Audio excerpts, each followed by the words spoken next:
इस कहानी की शुरुआत में हमें दुनिया के सबसे खूबसूरत और फेमस राजकुमार के बारे में बताया जाता है, जिसका नाम होता है चार्मिंग। चार्मिंग इतना ज्यादा खूबसूरत होता है कि लड़कियां उसे देखते ही उस पर फिदा हो जाती है और चार्मिंग भी सभी लड़कियों के साथ बहुत अच्छे से पेश आता है। और जब स्लीपिंग ब्यूटी 100 सालों से लगातार सो रही थी तो चार्मिंग ने ही किस करके स्लीपिंग ब्यूटी को नींद से जगाया था। वहीं जब पार्टी में सिंड्रेला की जूती खो गई थी तो चार्मिंग ही था जिसने सिंड्रेला की जूती कर दी थी। और तो और जब स्नो वाइट ने जहरीले सेब को खा लिया था तो चार्मिंग ने ही किस करके स्नो वाइट की जान बचाई थी। अगले सीन में हम स्लीपिंग ब्यूटी, सिंड्रेला और स्नो वाइट को देखते हैं जो एक बेकरी शॉप में अपनी वेडिंग के लिए केक खरीदने आई होती है। और जब बेकर उनसे उनके हस्बैंड के बारे में पूछता है तो सभी चार्मिंग के बारे में बताने लगती है। दरअसल इन तीनों की शादी चार्मिंग से ही होने वाली होती है, लेकिन इन्हें इसके बारे में कुछ भी पता नहीं होता। इसके बाद हम किंग को देखते हैं जो चार्मिंग को अपने पास बुलाते हैं और कहते हैं कि लोगों की तुम्हारे प्रति नफरत बढ़ती जा रही है।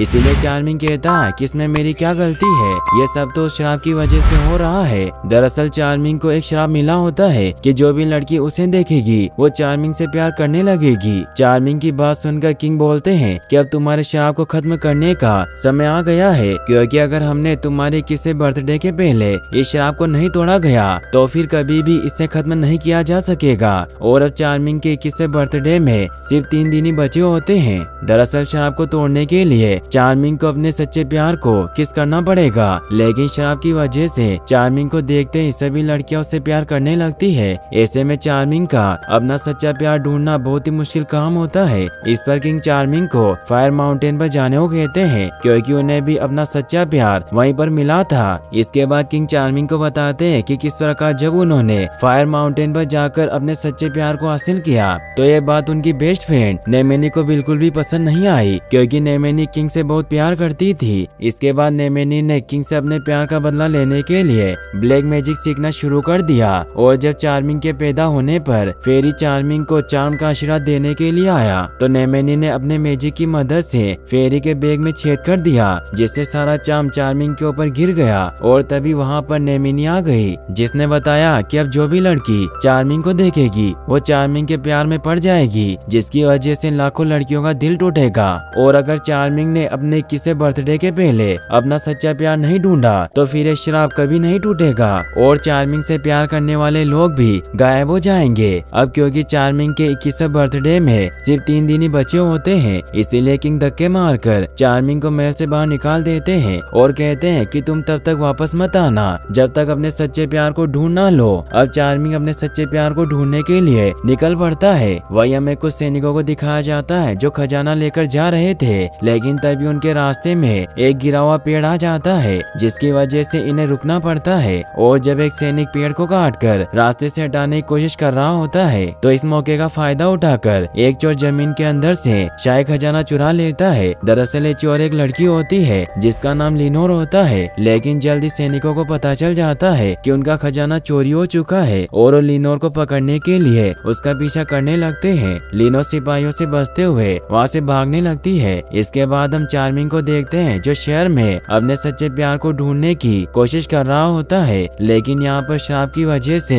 लड़कियां चार्मिंग को देखते ही उससे प्यार करने लगती है। तभी लिनोर भी सिपाहियों से बचते हुए वहाँ पर आ जाती है जो चार्मिंग से टकरा जाती है। चार्मिंग लिनोर को देखते ही उसे पसंद करने लगता है, लेकिन लिनोर पर चार्मिंग के शराब का कोई भी असर नहीं होता। ये देखकर चार्मिंग पूरी तरह से हैरान होता है और उसे कुछ भी समझ नहीं आ रहा था कि वो लिनोर से क्या बोले। और घबराहट में वो लिनोर को अपनी लव स्टोरी के बारे में बताने लग जाता है कि किस प्रकार उसकी शादी 3 राजकुमारियों के साथ होने वाली है। लेकिन लिनोर को चार्मिंग की बातों में कोई इंटरेस्ट नहीं होता और वो सिपाहियों से बचने के लिए उसी बेकरी शॉप में आ जाती है जहाँ पर स्लीपिंग ब्यूटी, स्नो वाइट और सिंड्रेला अपनी शादी का केक लेने के लिए आई थी। बेकरी शॉप का ओनर लिनोर को अपनी शॉप से बाहर निकलने को कहता है, लेकिन बाहर सिपाही लिनोर को ढूंढ रहे होते हैं। इसीलिए लिनोर सिपाहियों से बचने के लिए बेकर को बेहोश करके खुद बेकर बन जाती है। तभी वहाँ पर सिंड्रेला, स्लीपिंग ब्यूटी और स्नो वाइट अपनी अपनी शादी का केक लेने के लिए आ जाती है। लिनोर जब तीनों राजकुमारियों की बेशकीमती ज्वेलरी को देखती है तो उन्हें चुराने का मन बना लेती है और वो बड़ी चालाकी से राजकुमारियों के बेशकीमती ज्वेलरी को चुरा लेती है। यहाँ पर जब लिनोर को पता चलता है कि तीनों राजकुमारियों की शादी चार्मिंग के साथ होने वाली है और राजकुमारियों को इसके बारे में कुछ भी पता नहीं है। तो राजकुमारियों को बता देती है कि तुम तीनों एक ही राजकुमार से शादी करने वाली हो। लिनोर की बात सुनकर तीनों राजकुमारियां पूरी तरह से हैरान हो जाती है और लिनोर वहां से भागने लगती है, लेकिन जल्दबाजी में वो एक गार्ड से टकरा जाती है, जिससे राजकुमारियों से चुराई गई ज्वेलरी नीचे गिर जाती है। और जब गार्ड लिनोर को देखता है तो लिनोर को पहचान जाता है, इसीलिए उसे पकड़ लेता है। अब लिनोर को पकड़कर एक जेल में लाया जाता है, जहाँ पर तीनों राजकुमारियां अपने पेरेंट्स के साथ आती है। यहाँ पर जब राजकुमारियों के पेरेंट्स को पता चलता है कि उनकी राजकुमारियों की शादी एक ही राजकुमार से होने वाली है तो वो दुखी होते हैं। इसके बाद वो लिनोर से एक सौदा करते हैं कि लिनोर चार्मिंग को फायर माउंटेन तक पहुंचने में मदद करेगी, ताकि चार्मिंग उनकी राजकुमारियों में से अपने सच्चे प्यार को चुन सके। बदले में वो लिनोर को ढेर सारा खजाना देने का वादा करते हैं। लिनोर इस डील के लिए राजी हो जाती है। अब वो एक लेनी नाम का गार्ड बनकर चार्मिंग से मिलती है और उसे बताती है कि वो एक बार पहले भी फायर माउंटेन पर जा चुकी है और वो चार्मिंग के साथ गार्ड बनकर फायर माउंटेन तक जाना चाहती है।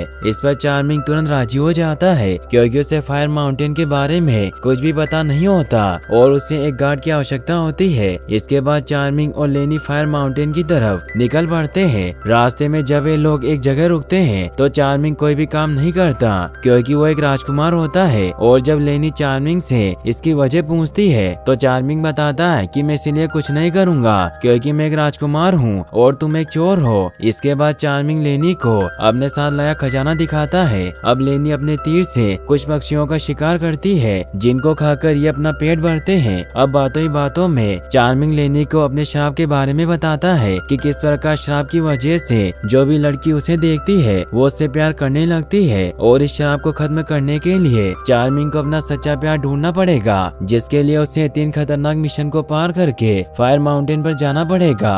वहीं दूसरी तरफ हम नेमेनी को देखते हैं, जो अपने ब्लैक मैजिक का इस्तेमाल करके चार्मिंग को देख रही होती है और बोलती है कि जल्दी चार्मिंग श्राप के फाइनल असर को देखेगा। अब रास्ते में चार्मिंग लेनी से उसके बारे में पूछता है, लेकिन लेनी अपने बारे में ज्यादा कुछ नहीं बताती और उसे भी इतना बताती है कि उसका जन्म एक समुद्र के पास हुआ था और उसके डैड ने एक ही बात सिखाई है कि कभी भी किसी अनजान व्यक्ति पर विश्वास नहीं करना चाहिए। अब बातें करते हुए ये लोग एक रहस्यमय जंगल में आ जाते हैं, जहाँ पर आदमखोर बेलें इनके ऊपर हमला कर देती है। आदमखोर बेलों को देखकर लेनी उनसे लड़ने की कोशिश करती है, लेकिन जब वो देखती है कि चार्मिंग एक राजकुमार होते हुए भी लड़ाई करना नहीं जानता तो पूरी तरह से शॉक्ड रह जाती है। अब ये लोग किसी तरह उस जंगल से बाहर निकल जाते हैं, लेकिन अगले ही पल ये लोग चट्टान से नीचे गिरने लगते हैं, क्योंकि आगे रास्ता खत्म हो गया था। लेकिन इससे पहले कि ये लोग नीचे गिरते इनके बग्गी में लगा कपड़ा किसी पैराशूट की तरह खुल जाता है और ये लोग सुरक्षित नीचे आ जाते हैं। वहीं दूसरी तरफ नेमेनी जब अपने ब्लैक मैजिक का इस्तेमाल करके लेनी के अंदर देखती है तो पूरी तरह से हैरान रह जाती है, क्योंकि लेनी का दिल बाकी लड़कियों से काफी अलग होता है। अगले सीन में हम लेनी और चार्मिंग को देखते हैं, जो लगातार फायर माउंटेन की तरफ बढ़ रहे होते हैं और फायर माउंटेन इनके सामने ही होता है। लेकिन नेमेनी अपने ब्लैक मैजिक का इस्तेमाल करके फायर माउंटेन को छुपा देती है, जिसकी वजह से लेनी और चार्मिंग गलत रास्ते पर निकल पड़ते हैं और जायंट वुमन के इलाके में पहुंच जाते हैं, जहां पर जायंट वुमन लेनी और चार्मिंग को पकड़ लेती है। लेकिन चार्मिंग के श्राप की वजह से सभी जायंट वुमन चार्मिंग के प्यार में पड़ जाती है और जब जायंट वुमन की लीडर चार्मिंग को देखती है तो अगली सुबह चार्मिंग के साथ शादी करने का ऐलान कर देती है और ब्रेकफास्ट में लेनी को खाने को बोलती है। यहाँ पर चार्मिंग जायंट लेडी के पास एक पावरफुल तलवार को देखता है। वहीं दूसरी तरफ लेनी को जायंट वुमन के कबीले की जादूगरनी बताती है कि जल्दी उसे किसी से सच्चा प्यार होने वाला है। जादूगरनी की बात सुनकर लेनी अपने साथ चार्मिंग को इमेजिन करने लगती है, क्योंकि कहीं न कहीं अब लेनी भी चार्मिंग से प्यार करती है। अब रात में जब सभी जायंट लेडी सो जाती है तो चार्मिंग चुपके से किसी तरह लीडर जायंट लेडी की तलवार चुराकर लेनी के पास आ जाता है और लेनी के साथ वहाँ से भागने लगता है। लेकिन इसी दौरान जादूगरनी की नींद खुल जाती है और वो चार्मिंग को लेनी के साथ भागते हुए देखकर सभी जायंट लेडी को जगा देती है और अब सभी जायंट लेडी मिलकर चार्मिंग और लेनी का पीछा करने लगती है और वो इन्हें पकड़ने ही वाली होती है कि ये लोग एक पतली सी खाई में गिर जाते हैं, जहाँ पर वो जायंट लेडी नहीं आ सकती है और इस प्रकार चार्मिंग लेनी के साथ किसी प्रकार बहुत मुश्किल से वहाँ से निकल जाता है। अगले सीन में हम नेमेनी को देखते हैं जो अपने ब्लैक मैजिक की मदद से चार्मिंग और लेनी को देख रही होती है और वो इस बात से बहुत गुस्सा होती है कि चार्मिंग लेनी के साथ जायंट लेडी से बच निकला। इसके बाद नेमेनी चार्मिंग को फायर माउंटेन तक पहुंचने से रोकने के लिए इनके रास्ते में बेशकीमती लाल रूबी को रख देती है और जब लेनी रास्ते में पड़े बेशकीमती लाल रूबी को देखती है तो खुद को रोक नहीं पाती और रूबी को उठा लेती है। लेकिन जैसे ही वो एक बड़े से रूबी को उठाती है वहाँ पर सारे पत्थर मिलकर एक जायंट मॉन्स्टर में तब्दील हो जाते हैं और वो मॉन्स्टर चार्मिंग और लेनी के ऊपर हमला कर देता है। वो किसी तरह उस मॉन्स्टर के वार से बच रहे होते हैं। चार्मिंग अपनी तलवार से मॉन्स्टर को मारने की कोशिश करता है लेकिन इसका कोई भी फायदा नहीं होता क्योंकि मॉन्स्टर बहुत ज्यादा ताकतवर होता है। अब मॉन्स्टर के साथ फाइट के दौरान चार्मिंग एक बात नोटिस करता है कि जायंट मॉन्स्टर उसे छोड़कर लेनी के पीछे पड़ा हुआ है क्योंकि उसी के पास वो बेशकीमती रूबी होती है और चार्मिंग समझ जाता है कि जायंट मॉन्स्टर उन्हें मारना नहीं चाहता, वो तो सिर्फ अपना रूबी हासिल करना चाहता है। इसके बाद चार्मिंग किसी तरह लेनी की मदद से जायंट मॉन्स्टर को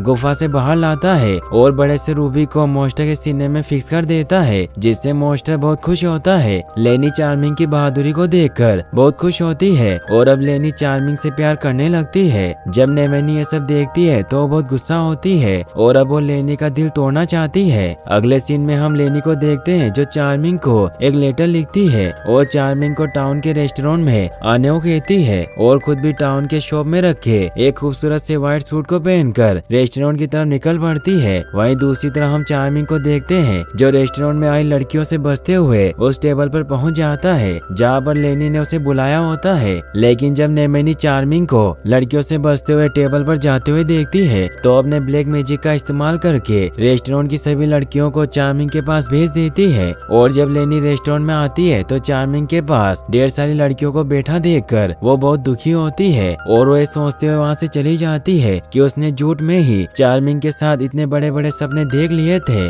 अगले दिन लेनी फिर से चार्मिंग के साथ फायर माउंटेन की तरफ निकल पड़ती है और जल्दी ये लोग उस जगह पर पहुंच जाते हैं जहाँ पर तीनों राजकुमारियों के पेरेंट्स इनका इंतजार कर रहे होते हैं। यहाँ पर वादे के मुताबिक तीनों राजकुमारियों के पेरेंट्स लेनी को ढेर सारा सोना देते हैं और अब लेनी भी चार्मिंग को अपनी असलियत बता देती है कि वो लेनी नहीं बल्कि लिनोर है जो सोने के लिए चार्मिंग के साथ फायर माउंटेन तक गई थी। लेकिन चार्मिंग को लिनोर की बातों से कोई फर्क नहीं पड़ता क्योंकि जब उसने पहली बार लिनोर को देखा था तभी से चार्मिंग लिनोर से प्यार करता है। लेकिन जब तीनों राजकुमारियों के पेरेंट्स को पता चलता है कि चार्मिंग उनकी राजकुमारियों से नहीं बल्कि लिनोर से प्यार करता है तो अपने सिपाहियों से कहकर चार्मिंग को पकड़वा लेता है। लेकिन चार्मिंग अभी भी लिनोर से कह रहा होता है कि वो दोनों एक दूसरे के लिए ही बने हैं, शायद इसीलिए किस्मत ने हमें दोबारा मिलाया है। चार्मिंग की बात सुनकर लिनोर चार्मिंग को बताती है कि किस प्रकार जब मैंने लेटर लिखकर तुम्हें टाउन के रेस्टोरेंट में बुलाया था तो तुम रेस्टोरेंट की बाकी लड़कियों के साथ फ्लर्ट कर रहे थे और अब मुझे तुम्हारी असलियत पता चल चुकी है, इसीलिए मेरा सच्चा प्यार ये खजाना ही है।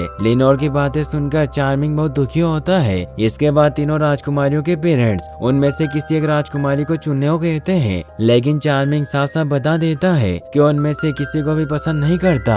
ये सुनकर तीनों राजकुमारियां बहुत दुखी होती है अब क्योंकि चार्मिंग को अपना सच्चा प्यार नहीं मिलता इसीलिए खुद को खत्म करने की सोचता है। अगले दिन चार्मिंग उन सभी लड़कियों को जिनके साथ कभी चार्मिंग ने फ्लर्ट किया था और जो चार्मिंग से प्यार करती है उन सभी को एक लेटर लिखता है जिसमें वो बताता है कि उनका प्यार सिर्फ एक शराब की वजह से हुआ था और अब चार्मिंग खुद को खत्म करके सभी को अपने श्राप से मुक्त करना चाहता है। हालांकि किंग चार्मिंग को समझाने की कोशिश करते हैं कि वो ऐसा ना करे लेकिन कहीं न कहीं वो भी जानते हैं कि अगर अपने राज्य को फिर से एक खुशहाल राज्य बनाना है तो चार्मिंग को मरना ही पड़ेगा क्योंकि चार्मिंग के श्राप की वजह से राज्य की सभी औरतें चार्मिंग से प्यार करती है जिससे उनके पति गुस्सा रहते हैं। अब चार्मिंग एक एक करके सभी लेटर उन लड़कियों को भेजना स्टार्ट कर देता है जिनके साथ कभी उसने फ्लर्ट किया था या जो चार्मिंग से प्यार करती है। अब लिनोर के पास भी एक लेटर आता है जिसे जब लिनोर पढ़ती है तो उसे पता चलता है कि चार्मिंग आज फांसी लगाकर अपनी जान देने वाला है। ये खबर मिलते ही लिनोर चार्मिंग को बचाने के लिए निकल पड़ती है क्योंकि कहीं न कहीं वो अभी भी चार्मिंग से प्यार करती है। अगले सीन में हम चार्मिंग को देखते हैं जो गार्ड्स के साथ फांसी के फंदे पर लटकने के लिए जा रहा होता है। यहाँ पर राज्य के सारे आदमी मौजूद होते हैं जो चार्मिंग को मरते हुए देखना चाहते हैं क्योंकि चार्मिंग ने उनसे उनकी वाइफ का प्यार छीन लिया था। अब चार्मिंग को फांसी होने ही वाली होती है कि तभी फांसी की रस्सियों पर 2 तीर आकर लगते हैं, जिससे फांसी का फंदा टूट जाता है और चार्मिंग नीचे गिर जाता है। ये तीर किसी और ने नहीं बल्कि लिनोर ने मारा होता है। फिर लिनोर सभी लोगों के सामने चार्मिंग से अपने प्यार का इजहार करती है, जिससे चार्मिंग बहुत खुश होता है। लेकिन इससे पहले कि वो दोनों किस करते, नेमेनी वहाँ आ जाती है, जो उन्हें किस करने से रोकने के लिए चारों तरफ अपने ब्लैक मैजिक को फैलाने लगती है और वो लिनोर को मारने की कोशिश करती है और गलती से नेमेनी का वार चार्मिंग को लग जाता है और चार्मिंग घायल होकर नीचे गिर जाता है। चार्मिंग को घायल देखकर लिनोर बहुत दुखी होती है। तभी उसे याद आता है कि चार्मिंग को उसके सच्चे प्यार का किसी शराब से मुक्त कर सकता है।